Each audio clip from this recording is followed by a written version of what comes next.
Welcome back to 5 Acre Farms. I'm Luke. I got my buddy Zach.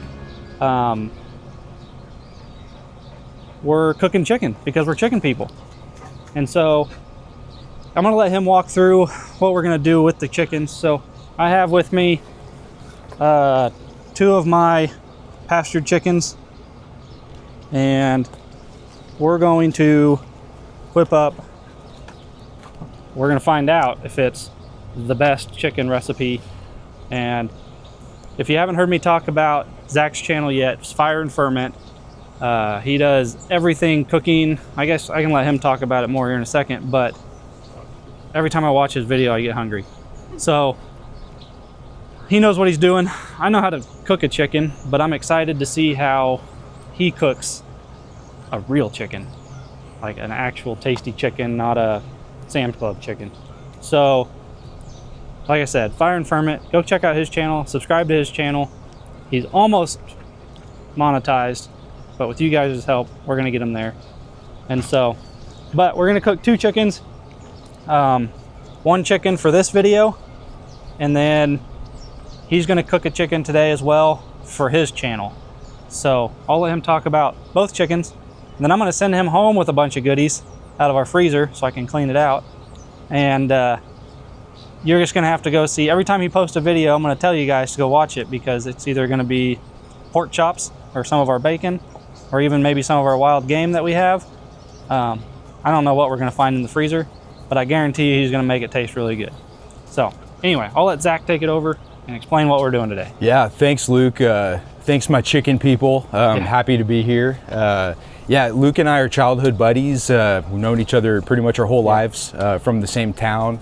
I've had a passion for cooking for probably my whole life. I mean, I remember as a kid, I would just find random ingredients in the refrigerator at home, and I would throw them together, see if they worked. Majority of the time they wouldn't work when I was a kid, but you know, little by little, I would just start figuring stuff out. And I remember growing up watching my dad barbecue, be outside throwing the baseball around, and the smoker was always going. So it's been a passion for me. I've got my YouTube channel that I enjoy sharing some of my recipes with you guys. So thanks for letting me be here, and we're gonna get going on this. And you do a lot of offset smoking. So I know a lot of people watching aren't as invested into stoking an offset smoker. So today we're gonna use Traegers with pellet grill style. Pretty much all pellet grills work the same now. So these recipes can be easily transitioned or done in a pellet grill. You don't have to have offset high-end style smokers. Anyway, absolutely. All right, back at it. Well, we're gonna get started on this. So let me get my gloves on here. Do you guys do any editing at all? No. So now that's gonna be in there. Great. Yeah, we wing it. Chicken people wing it. Yeah, there you go. That's the joke of the day. All right. Zach's videos are very structured, which is fine. And I hope you guys appreciate that, because it takes way more work to edit a video the way he does it. I don't like to edit any more than I have to. So we wing it. It's just a difference in personality types. Like man, I love the editing process. So that's one of my things. Too much time on your hand. It's just one of those, it's kind of artistic. I just enjoy that. It's part of my personality. So yeah, we're just gonna use my boning knife here. We're gonna open up this this packaging here on this chicken. Really excited to be. So if you guys ever buy a chicken from your local backyard guy like me, most people, not all of them, but most people will sell them whole, because that's the easiest way to process a chicken. Any place I could put that specifically? You set it over there. Okay. On that. But when you get your chicken back from your person, you're gonna want to double check it, make sure you got all the feathers and everything off of it, pin feathers or anything. A lot of times they'll leave the necks attached, so if you're gonna keep the neck, you remove the neck, but all the guts and everything should be gone. Usually the skin's on if they use a plucker, but yeah, it should be ready to go. Sounds great. So the great thing about smoking up a chicken, it's a pretty low barrier to entry to do a whole chicken. You know, there's different techniques like spatchcocking and things like that that are just a little bit more intensive. The good thing about the way I like to smoke chickens is it's pretty low prep work. There's not a whole lot we have to do. Now, some of this skin, The skin, it looks pretty good, but if you have some areas of the skin that's kind of over the meat, kind of like right here, I'm gonna remove all of that just so it doesn't burn. So the first thing I'm gonna do is we're gonna go in and just kind of start trimming some of this skin out. Hacking out my perfectly good bird. And then we're also going to remove that neck as well. So, and that skin, if we don't get it trimmed up, it's gonna end up rubbery, and as I like to say, a mouthful of regret. Now, I'll be honest guys, I've never actually had to remove a neck before, mainly because I get my birds just commodity from Dillon's or Kroger, Walmart, Sam's, whatever. So we end up finding I assume there's a joint in there that you just kind of break it. You can find it with a knife. We find a lot of our customers enjoy the necks and backs for stock. Yeah, absolutely. Or if you fry it whole. A lot of the old timers like to gnaw on the neck. I don't know that I would try that, to gnaw on the neck, but there it goes. Yeah. So that'll Not my work cup of right tea, there. but- Okay, so we got all that skin off, we got that neck off. I don't really think there's much other trimming that we need to do, because over here on these breasts, this skin just covers the breast, so it doesn't overlie the breast. So that's what we're looking at here. I'm gonna go ahead and deglove on that. So do you have any paper towels? Oh yeah. Okay, we're gonna grab a couple paper towels, because one thing that's really important is we need to pat this chicken dry. Just the moisture that's in this chicken, it's just gonna contribute to the skin being rubbery. It's not really gonna help out much with the skin ending up crispy, because that's our goal ultimately. When we do a chicken, we want crispy skin. So Luke's gonna grab some paper towels. We're gonna pat this dry. A couple other things we're gonna do just to make sure that it ends up crispy. I've got some Pam spray here. We're just gonna hit this skin with this Pam spray, just canola oil. Oil, when it's in that smoker, it's gonna help crisp it up as well. So, appreciate it, Luke. Yep. So we don't need a whole lot of paper towel sections, just something like that. We're gonna go in just like so. Just make sure we're patting everything dry. We'll flip that over, pat it dry. A dry bird is a happy bird. So we'll set that aside. And then we'll go in with that Pam spray. Just a skosh. Just want to get that skin. Flip it over. Make sure that skin is nice and smoothed out. Just a skosh. Okay. Now the seasoning that I like to use. Now you could use whatever seasoning you want to, and it'll likely end up just perfect. I prefer just salt, pepper, garlic, so SPG. So this is gonna be 2 parts coarse black pepper, 1 part kosher salt that you just get from your grocery store, and a 1/2 part garlic powder. So that's really simple, it's all it is. And it gets us really good results here. So we're just gonna go in. Now when you're seasoning, you wanna hold that seasoning up high so that you get even distribution of your rub. And that's pretty good right there. You know, we can go a little heavier if we want to, but we wanna make sure we get every nook and cranny. We'll get those legs as well. Now, these particles are different sizes, so as you sprinkle, they're gonna redistribute a little bit, not be as evenly spaced. So periodically, as I'm applying the seasoning, I just give it a nice shake. That way it gets back to an even distribution. So every single square inch.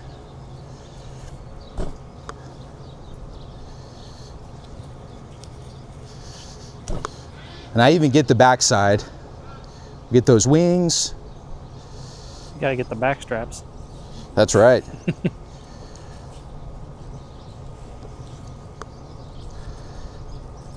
More you do this, the more you figure out how much rub you want to use. That looks pretty good to me, just an even dusting. Now, Luke did mention that we're using a pellet smoker today. I typically use an offset smoker. I'm gonna take this glove off just for a second. I use an offset smoker which uses actual wood splits. Now, my opinion is that if you're looking for the best barbecue, it's gonna be with an offset smoker with actual wood splits. It's very much a Texas style barbecue, which here in Kansas, you can't get a lot of. Yeah, I'll let you. You got your fingernails? Or your pocket knife. Hey, that'll work. Yeah, don't ask questions. It's all good. Hey, it's all gonna be cooked. Thanks, Luke. Appreciate that. So, at any rate, what I'm getting at is, since we're using a pellet smoker, not knocking pellet smokers, I know a lot of you guys probably have them. It's what I started out with, but I don't think you get quite the smoke flavor that you're gonna get with a real wood fire on an offset smoker. So for that reason, I've brought along some Chipotle chili powder. This is gonna provide just a little bit of spice, but also some smoky flavor as well. So let me get one glove on here. Oh, and another cool trick, these glove liners really help for when you're handling anything that's hot or anything that's cold, which it's not necessary right now, but it's just a habit of mine. I just use these when I'm smoking so that I can easily open up my smoker, grab the bird, and my hands are good to go. So we're gonna put this Chipotle chili powder, just a nice little coating here. And again, you can use whatever rub you want. All those commercial preparation rubs are just fine as well. And that wind is carrying some of that rub or some of that seasoning, and that's okay. We're just gonna go by eye here, just by feel. This is our high-end outdoor kitchen we got going on. I hope it lives up on flavor. That's all I can say. For what I'm seeing, it's not gonna suck. All right.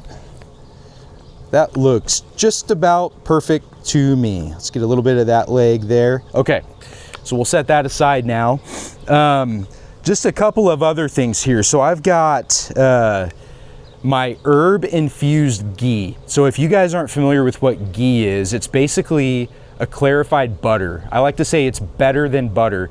It's butter that's been cooked down to release all of the milk solids and some of the whey and things like that. So this is basically just pure butter fat, milk fat basically. I've infused this with garlic, rosemary, thyme, sage, and parsley, which are incredible flavors to pair with a bird like chicken. So I've got a little trick with this. I'm not gonna apply any of this now. We'll be using this at the end. You have a video on how you make that. Yeah, so I've got a video on this as well. Go over to his channel.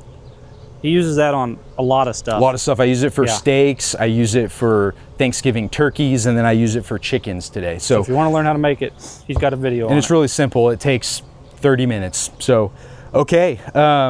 This bird, I think, is ready to go. It's been trimmed, it's been seasoned. Do we have the smoker set up and ready to go? Let's get it at 200. I think that's what it's at. 200 degrees is right where we need to go. 190 is on smoke, so. Let's love it. Yeah, it's perfect. Let's do it. So we're gonna set this on. Now, orientation matters depending on what kind of smoker you're using. On an offset smoker, I like to protect the breasts because it's the white meat, so I usually put it away from the fire. So like if my firebox is over on the left-hand side, I'll orient the chicken like this. But on a pellet smoker, most of the pellet smokers that are out there, there's a firebox in the very center of the bottom, and that's where the combustion takes place, and so that's where that smoke and that heat's gonna be rising from. So with this particular cook on a Traeger, we don't necessarily need to worry about orientation. So I'm just gonna set this bird right here. Actually, no, we're gonna... Yeah, save room for you. Yeah, we got two chickens, so we're gonna put it over on that side, and that'll start cooking up just fine. So what we're gonna do, we're gonna run 200 degrees for the first 2 hours, and we're gonna check back in about 45 minutes for our first look. At 45 minutes, I wanna start seeing some good smoke absorption. It's gonna look a little bit more red. It's not gonna look appetizing with our first look simply because that first 45 minutes, that skin's still gonna be rubbery. But I wanna see some good color on that bird, and I wanna see some good smoke absorption. And at 45 minutes, we're gonna go ahead and put a thermometer in there so that we can you know, keep an eye on that cook as we go. So we'll see you guys back in 45 minutes. I'm excited. We're at 45 minutes on our 2 chickens. Like I said, we have a beer can. We have a beer can chicken for Zach's video, and you're gonna have to go over to his channel to see how that one's turning out and how we prepped it.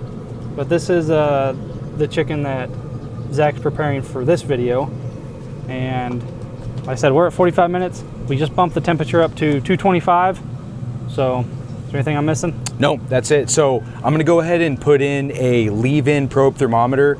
This is the Meat Stick 5. You can use whatever brand you want to. You don't even have to use a leave-in probe thermometer, but I find that this is really simple when we're out doing other things. You know, we can look at the app on our phone, and this thermometer right here is going to tell us exactly what the temperature is, not just internal of the chicken, but also the ambient temperature of the smoker. There's a probe on the end here that's helpful for that. So if you guys could pick up any kind of thermometer that does this type of thing, it'll help. Take a look at the Meat Stick 5. So we're going to put this right into the breast, right into the thickest part.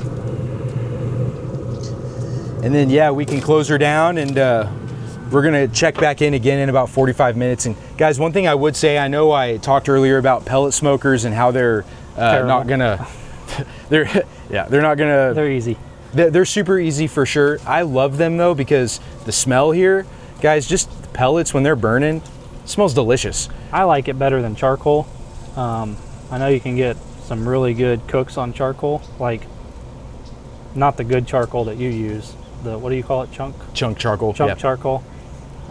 The charbroil cubes, those can leave kind of a different flavor, even though you can get some good cooks with it. But yeah, I mean, this pellet smokers are perfect for weekend warriors like me that like to just set it, forget it, go buy your pellets in a bag, and they come in almost all the same flavors of wood that you can get, but I'm not sure I notice a flavor in the wood pellets like you would in the split wood. Yeah. But I don't know. I never have. I think pellets, a lot of the times they're just gonna smoke up the same, the flavor wise. So yeah. When are we coming back now?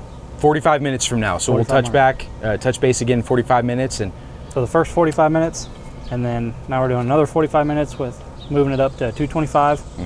And then when we come back, we'll show you what we do next. That's right. It's been another 45 minutes with our special chicken that's being cooked by our master chef.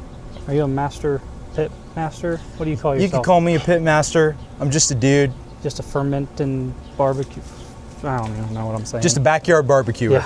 Yeah. He said his midlife crisis where smoking meat's now a thing. I wasn't gonna say anything, but you know, you're probably onto something there. So again, we have a beer can chicken going.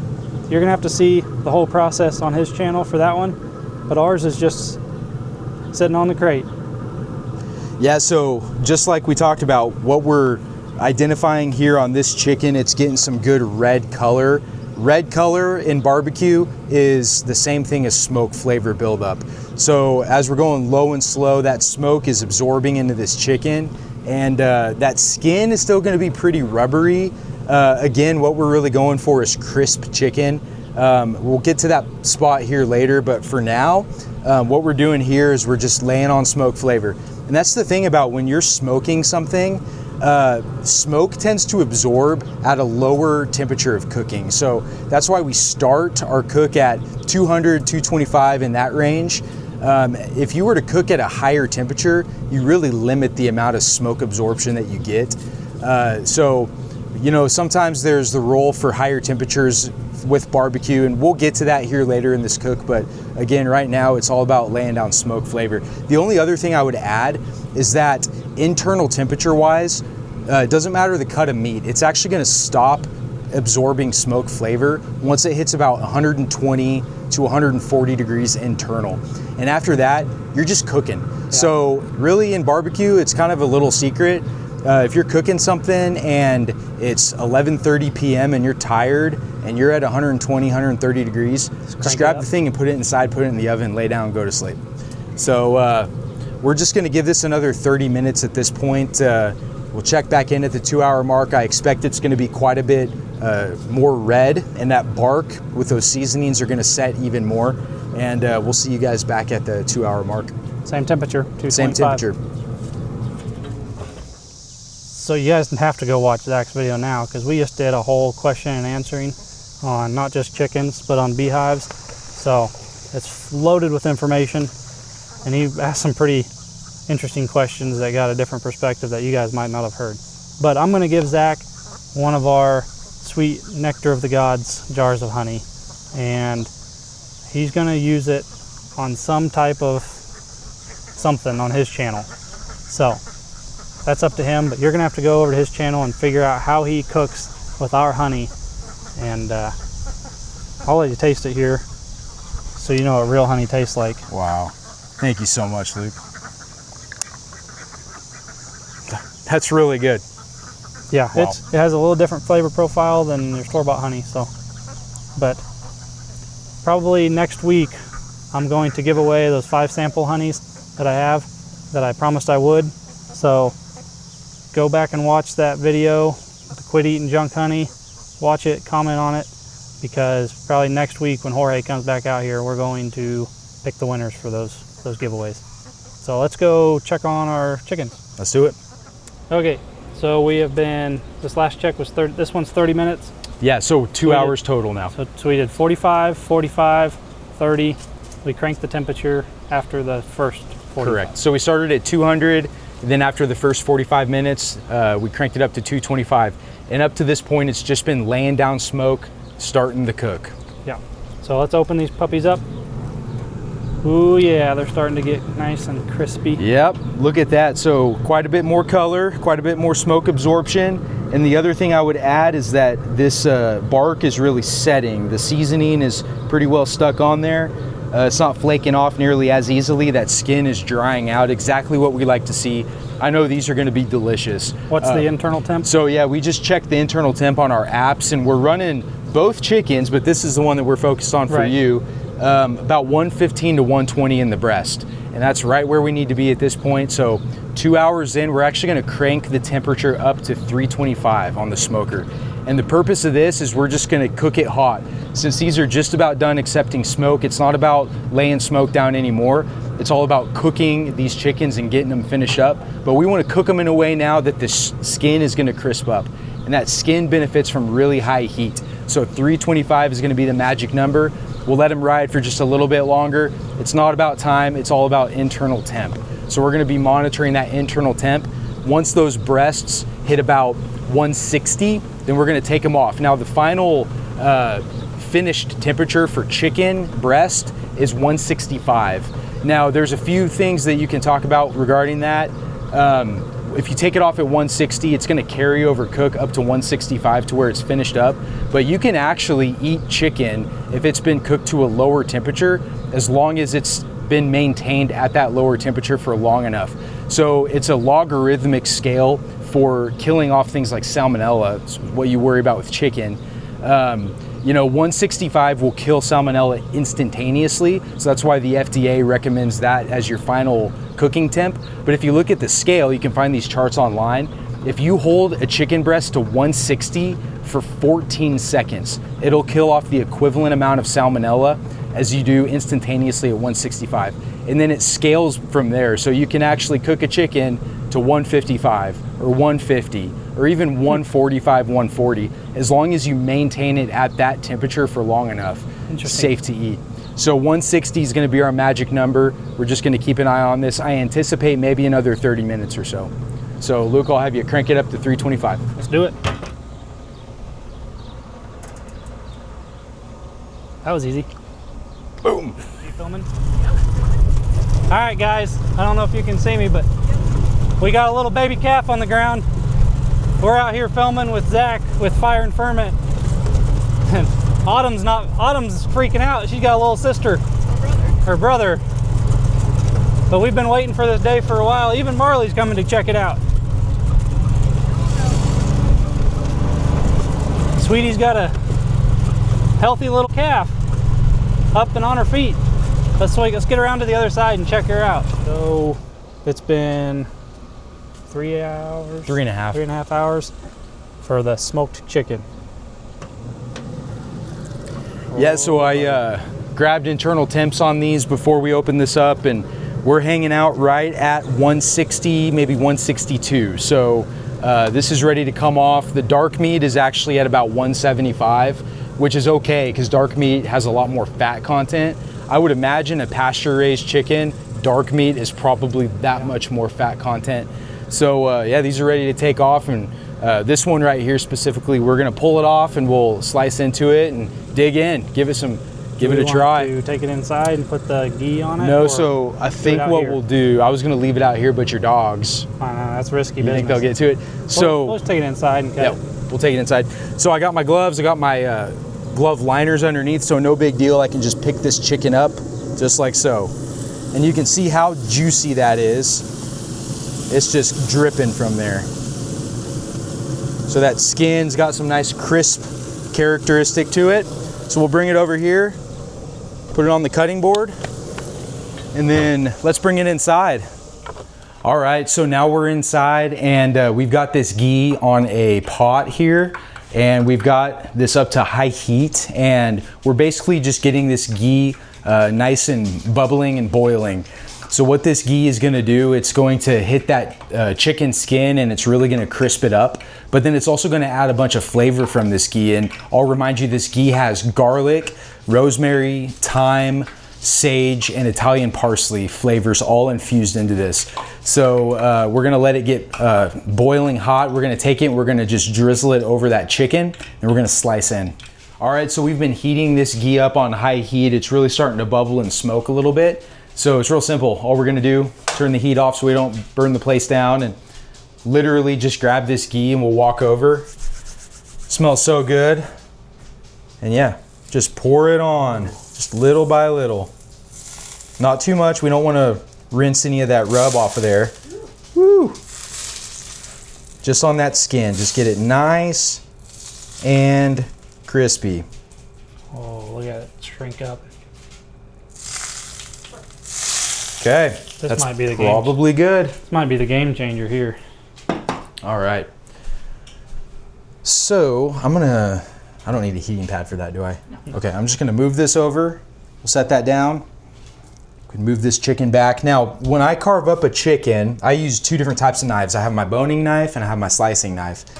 So I always start with the breasts, and real simple, all I'm gonna do is just move this chicken to this orientation. And I take my boning knife and I go straight down on the breasts until I encounter that breastbone. Just kind of separate the two. And then what I'll do is I'll just angle my knife down and just confident, small swipes, and we'll slowly work our way across that rib cage to remove that breast. You're inevitably gonna leave a little bit of meat behind. That's okay, no big deal. So we're gonna slice through, get that skin off of the rest of the carcass. Reach our hand down in there, and this is so helpful when you've got your gloves with your glove liners, and simply work your knife through. Sometimes you have to change your angle a little bit. And right there, we've got a breast. I will take all of it. You can have it. Yeah, you put a piece of bread on both sides and you have one big chicken sandwich. Now, an important thing about the breast is the breast actually has meat fibers, just like any other cut of meat. And the fibers on a breast run this way. They run lengthwise. So it's always important whenever you're cutting up a meat product that you carve against the grain. So what that means is we're gonna take this breast and we're actually gonna slice this way. And we're gonna get through that skin, and hopefully, we try to keep that skin on there as much as we can. It's gonna come off just because it's not sealed on there very well or adhered on there. But yeah, we're just simply gonna go through, slice that breast up. What's your first impression so far on this chicken? Yeah, I think it smells really good. I think I'm real confident with how the cook went. Some of that skin that's coming off, there's really no way you can really get around that. It's gonna be crispy, but I just want to eat the skin. Try to keep it on there. Yeah, go for it, man. Do you want to sample that skin that kind of came off the end there? Oh, yeah. It's like a little chicken chip.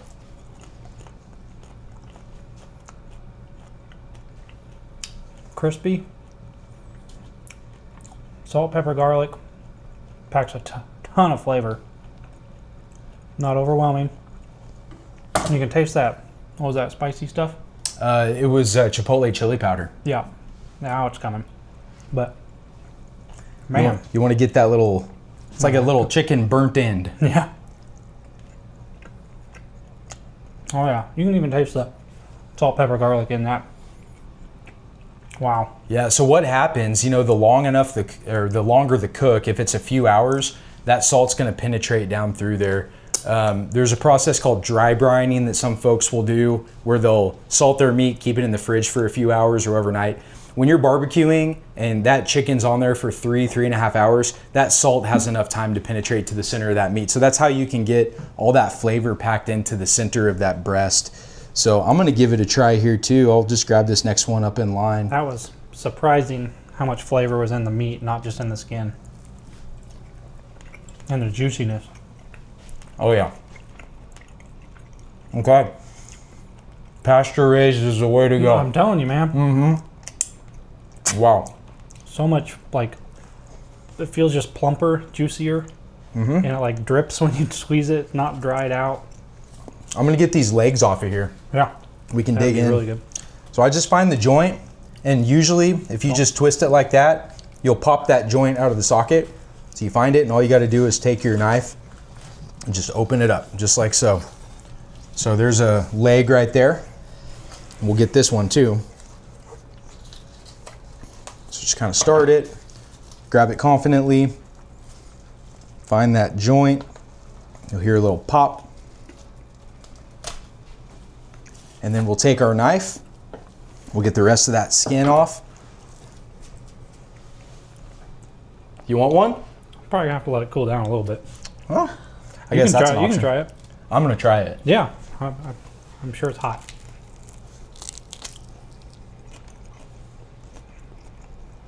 It's hot. No, it tastes good though. This is great. It's not too hot to eat. Okay. Yeah, I call it a success. Oh yeah, yeah. We'll dive into this. Yeah, and that black pepper. So this just goes back to what I was saying at the very beginning, where one of my big influences is Central Texas style barbecue. They're big on black pepper. So this is peppery. There's quite a bit of pepper on that skin, but that's the style. That's what I go for. Don't knock it till you try it. I'm gonna kind of see if we can't scoop some of this ghee out. Oh yeah. Yeah, make it a That's a little dipping sauce. dipping sauce. We still have some in the pot over here. Yeah, we got our buddy Cody here. I'm just here to see what the chicken people are up to. Yeah. What do you think? Hot? Very hot, very delicious. I want to dip it in some of this melted ghee. It's not a bad idea.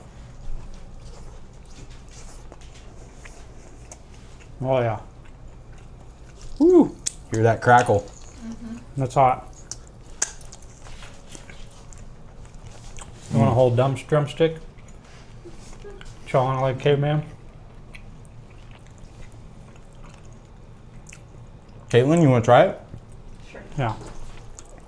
Let me slice up some more of that breast.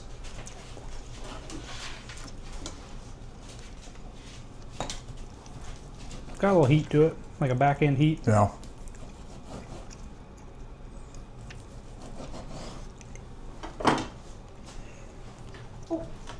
Don't eat the top.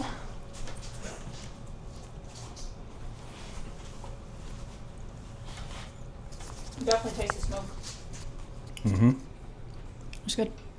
Oh, hi. It's hot. That's good. The only other thing I would say is if we really wanted to, we could have let it set for another 20 minutes or so. It would have come down in temperature probably to about 140. I think the ideal eating temperature is about between 140 and 150. So, I mean, we got to remember the internal temp of this is 160 to 165. So, give it a little bit of time. It's fine. But eating it hot, it's just as good. I'm not complaining. Neither are these guys. So, Delicious. I'm gonna take another bite of this drumstick. Straight caveman. Uh-huh. I want to thank you guys for watching this video and watching Zach cook one of the most amazing chickens I've ever eaten, even though it was one of my chickens. We talked about the beer can chicken. That's going to be on his channel. So go over to Fire and Ferment. I'll link it down below. Watch his video. Watch our chicken. I'm going to send him home with a bunch of goodies. Quail eggs, chicken eggs, honey, whatever else we can clean out of the freezer. Venison. I might have some elk, some pork, some bacon. Who knows what we'll find in the freezer. But we're going to send a bunch over home with him. And hopefully we'll see some of that on some more future videos. Yeah, you will. Thank you. So big thanks to Zach for coming out. And Cody, come in here. I haven't talked anything about Cody yet, but he's been hiding out in the background with our videos. These guys were both high school buddies of mine. Haven't really seen them much since high school, but it's good to reconnect with them. They both have YouTube channels, which is why we're all here today. Your channel, Kona Blue SVT. SVT. SVT. Kona Blue SVT. Basically just fix stuff. Yeah. If you're into automotive, cars, anything like that, go check out his channel. They're both semi-local here, but go over to both their channels, send them some love, subscribe, comment, tell them I sent you. But good guys, you'll enjoy their, if you like my style of videos, then you'll really like theirs because they actually care more about their channel and making quality content. So until next time, you know the deal. Don't haggle with your egg supplier. Buy your meat chickens local, and we'll see you guys on the next one. You're nervous? A bit. Don't be nervous.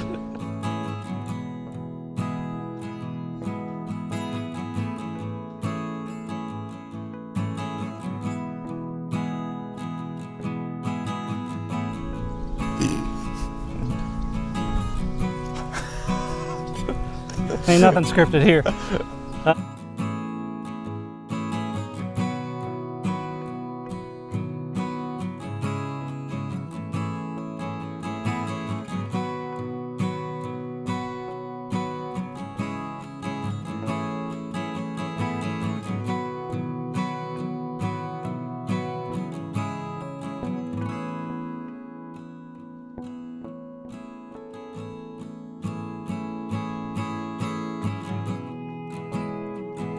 Working.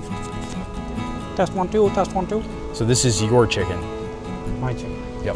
What are we calling this style of cooking? Or this, like that's a beer can, that's just a Smoked chicken. smoked chicken. Yeah.